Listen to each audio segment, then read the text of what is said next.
आम पेंशन भोगियों को टैक्स स्लैब और करोड़ों की घोषणाओं से क्या फायदा। हमें बस हमारा हक चाहिए, एक सम्मानजनक पेंशन, बस वही काफी है। जय हिंद साथियों, एक बार फिर से स्वागत है आपका एक और महत्वपूर्ण विषय के साथ जो कि जुड़ा है आपकी पेंशन और आपके वेलफेयर से। आप देख रहे हैं पेंशनर पत्रिका, आपके हक की बात विश्वास के साथ। साथियों, कल 1 फरवरी है यानी बजट का दिन, और टीवी वाले सुबह से ही चिल्लाएंगे मोबाइल सस्ता हो गया, एसी सस्ता हो गया, गाड़ियां सस्ती हो गई। लेकिन साथियों, एक आम पेंशनर जिसकी पेंशन 10-15 हजार रुपए है, क्या उसे एसी गाड़ी के सस्ता होने से कोई फर्क पड़ता है? नहीं साथियों, उसे फर्क पड़ता है कि क्या दूध के दाम कम हुए, क्या बीपी और शुगर की गोलियां सस्ती हुई। साथियों, सरकार टैक्स में चाहे 1 लाख रुपए की छूट दे दे तो भी उस पेंशनर को क्या फायदा जिसकी आय यानी उसकी पेंशन ही टैक्स सीमा से कम है। साथियों, इसलिए कल के बजट को हम और आप अर्थशास्त्रियों के चश्मे से नहीं बल्कि उस बुजुर्ग की नजर से देखेंगे जो अपनी पासबुक लेकर बैंक की लाइन में खड़ा है। साथियों, आज हम बात करेंगे उन 3 महत्वपूर्ण मुद्दों की जो एक पेंशनर को कल चाहिए। वादे नहीं, नगद राहत चाहिए। साथियों, पिछले हफ्ते की सबसे बड़ी खबर क्या थी? सरकार ने आरबीआई, नाबार्ड और जनरल इंश्योरेंस के पेंशनरों के लिए पेंशन रिवीजन और वेज रिवीजन को मंजूरी दे दी। उन्हें एरियर भी मिलेगा और बढ़ी हुई पेंशन भी। यह एक बहुत अच्छी बात है और हम इसका स्वागत करते हैं। लेकिन साथियों, सरकार से यह सवाल करता है एक पेंशनर कि अगर नाबार्ड, आरबीआई और जनरल इंश्योरेंस के साथियों को महंगाई की मार से बचने के लिए तुरंत राहत दी जा सकती है तो केंद्रीय कर्मचारियों और पेंशनर्स को क्यों नहीं? 8वें वेतन आयोग की रिपोर्ट आने में अभी 18 महीने और लगेंगे। क्या 18 महीने तक पेंशनर महंगाई का इंतजार करते रहेंगे? साथियों, पेंशनर्स और कर्मचारियों की साफ मांग है, जैसे सरकार ने आरबीआई और नाबार्ड को राहत दे दी है, कल के बजट में केंद्रीय पेंशनरों के लिए भी अंतरिम राहत की घोषणा होनी चाहिए। उन्हें 2027 का आयोग नहीं, 2026 की राहत चाहिए।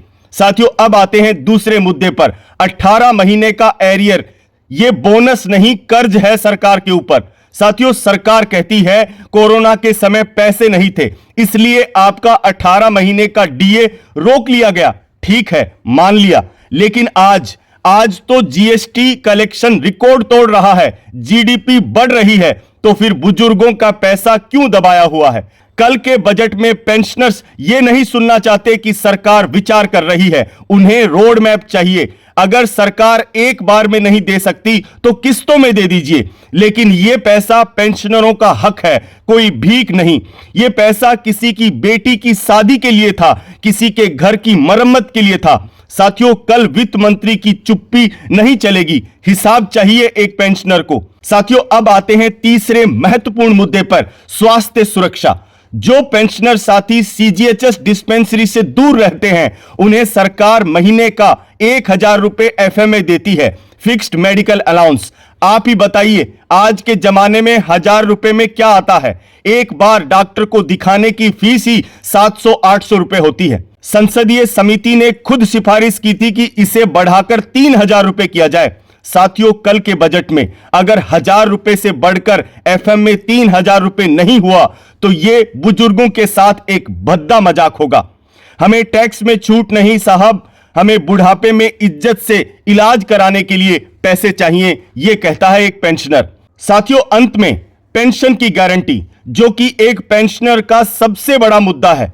सरकार यूपीएस लेकर आई, 50% की गारंटी दी, पर उसमें बहुत भ्रम था जिसकी वजह से कर्मचारियों ने इसे नकार दिया। केवल 3% कर्मचारियों ने ही इसे अपनाया, 97% इसके साथ जाने को तैयार नहीं हुए। इसका कुछ तो कारण रहा होगा, इसे सरकार को समझना चाहिए।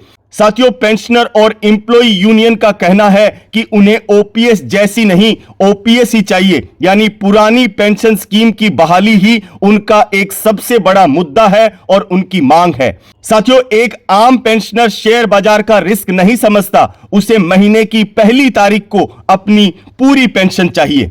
तो साथियों, कल जब बजट भाषण सुन रहे होंगे, ये सस्ता हो गया, वो सस्ता हो गया, सुनकर तालियां मत बजाना। एक ही बात पर नजर रखना कि क्या वित्त मंत्री ने पेंशनर शब्द का इस्तेमाल किया है? क्या उन्होंने अंतरिम राहत बोला है? क्या उन्होंने फिक्स्ड मेडिकल अलाउंस की बात की है? अगर नहीं तो समझ लीजिएगा ये बजट अमीरों का है, बुजुर्गों का और पेंशनर्स का नहीं है। साथियों, पेंशनर पत्रिका कल के बजट की एक एक लाइन को डिकोड करेगा सिर्फ और सिर्फ आपके नजरिए से। आप कमेंट करके बताएं कि आपकी क्या मांगे हैं कल की बजट को लेकर। और साथियों, इस वीडियो को सरकार तक पहुंचाएं, ज्यादा से ज्यादा शेयर करें अपने पेंशनर साथियों के साथ में, ताकि सरकार को पता चल सके कि देश का पेंशनर अब जाग चुका है, वो समझता है कि बजट को किस तरीके से पढ़ा जाता है। साथियों, बजट की हर एक अपडेट आपकी नजर से सुनने के लिए पेंशनर पत्रिका को अभी सब्सक्राइब कर लें। और साथियों, ऐसी महत्वपूर्ण जानकारियां हम आपके लिए लाते रहेंगे। कल मिलते हैं बजट भाषण के साथ में। तब तक के लिए जय हिंद, जय भारत, वंदे मातरम।